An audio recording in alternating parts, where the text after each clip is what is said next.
Right now it is time for Food for Mood with Dr. Judy Wurtman. Judy is the co-author of the Serotonin Power Diet. More information on that at serotoninpowerdiet.com. Also author of Simon Loses His Tummy and her latest book, Before Her Voice Was Still. Ladies and gentlemen, from Beantown, Dr. Wurtman. Good morning. Hi, good morning to you. And it really is quite a beautiful day out. The sun is shining. The wind has died down. I think the temperature may reach 30, so it's fine. It's cold, but the light has so clearly changed. You know, yes. Anyone with seasonal affect disorder has got to be just feel it. You start to feel you start to feel it, and because we are all animals, it improves, and it almost doesn't matter. The only thing I would be absolutely venting about is if it were just feet and feet of snow. That would not work for me. Exactly. Before we start, though, yes, just because you are Dr. Wurtman, and I don't know if this one is a call the herd or not, but have you heard about the latest dry fast? No, what is that? That is when what you... am I missing? Oh, no water. No water. The only water is for it should touch you externally. You're kidding, aren't you? I am not. And then you die? Pretty much. That's what I said. It's got to be a call to herd. I mean, because how many days are you supposed to be without water before your whole body shuts down? I mean, that is one way of losing weight. Yeah. Okay. January 18th. The fat has grown. It's off keto. The fat has grown, and more people want to try it to lose weight. Dry fasting is when someone fasts without drinking a lot of water. Instead of supplementing the food with water, the person goes without it completely. Yeah. Well, you would lose weight, of course. I remember years back when I was pregnant, and we were only allowed to gain 20 pounds or something, that, if we could, everyone I knew was pregnant would get a diuretic, so that when you were taking it for a couple of days before you saw your obstetrician, so when you were weighed, you would be a little dehydrated, and you would look like you didn't lose much. You thought that you hadn't gained as much weight as you probably had. And I know that people who do bodybuilding, go into bodybuilding competitions, will deprive themselves of water so that their muscles stand out and they look cut. And they really will become totally dehydrated, for several hours before the competition. Then, of course, they drink a lot of water afterward, because the body does lose water, and it said you do seem to have better physique as a result. But of course, the other thing that happens is that your whole body starts shutting down for lack of water. And I think it really is a very a clever way of people deciding to lose weight, because again, the end result is when you're dead, you lose a lot of weight. Yeah. I'll send you the article. It's actually it's real, and it has to, I mean, again, this is totally a call to herd. It first supports it speaks about the religious, basically fasting is used by nearly all religious blah blah blah blah. Yes, that's fasting. That's not depriving yourself of water. It's like and God forbid this transfers to pets. I just can't. I just can't. So.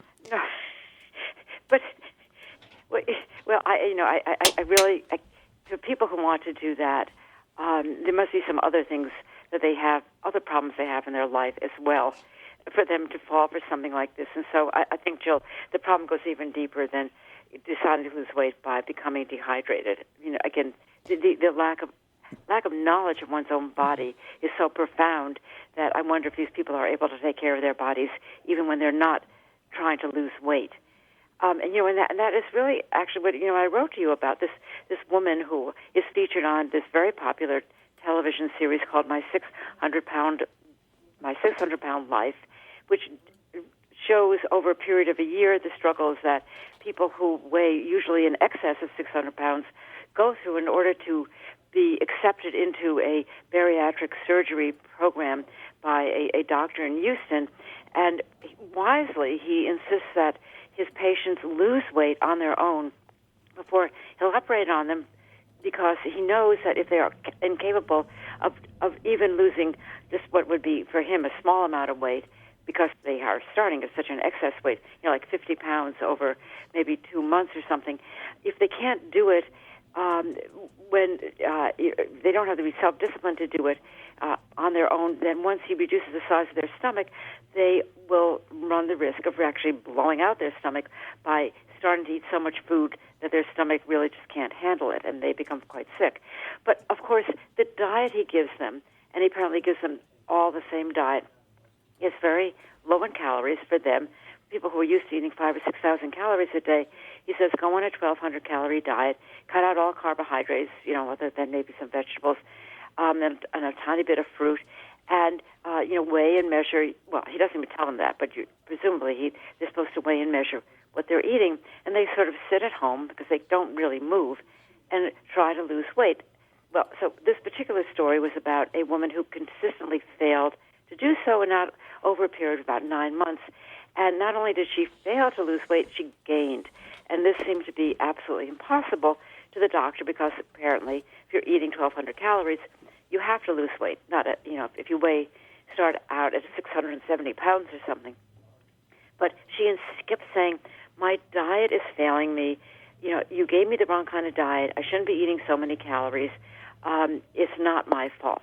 And a superficial glance at the program makes you think, oh, come on now. She really could lose weight. She really, is just making excuses for herself. But she really was right in a sense because her diet did fail her. And this is typical, I think, of a lot of people who are put on or choose the wrong kind of diet, like the diet you just talked about.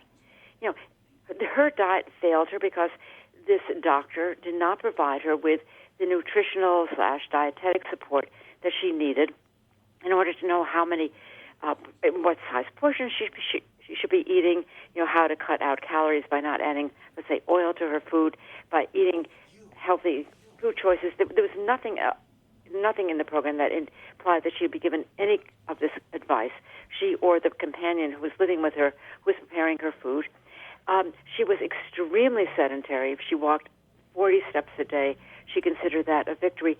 And since she had the energy and movement of a 200-pound tortoise, she probably should have been given fewer calories and been given the instructions on how to follow that diet.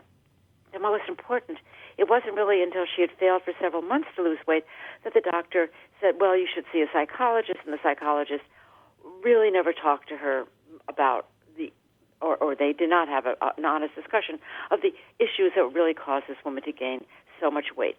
And so it occurred to me that, here was an example of what looked superficially like a really excellent diet for a person who obviously should have the self-discipline to lose weight, but obviously couldn't, because anybody who's used to eating 7,000 calories a day can't totally expect to go home and change without a lot of support. And I really think that's true of many, many of the programs. People just go on a diet because they think it's going to promise weight loss quickly with no idea whether it fits their needs. Yeah, and your example is an absolutely excellent one. And again, there's it takes a village to lose that weight, but it's not. And each person is an individual, and that's really important. It's almost right. And as you always say, Jill, and I quote you all the time, it's not losing weight. It's a diet for life, and you should be able to make the transition seamlessly from the diet program into your lifestyle program so you keep the weight loss off. And what did people expect was going to happen when they finally started drinking water again? Did they think that they wouldn't gain back the weight they had lost by depriving themselves of water? Did anybody ask them that? I don't know. The cell regeneration. I'm waiting for the cell regeneration report. I sent you the thing. So, all right. Thanks a lot. Yeah, thanks a lot. Thank you very much, Dr. Judy Wurtman, Food for Mood.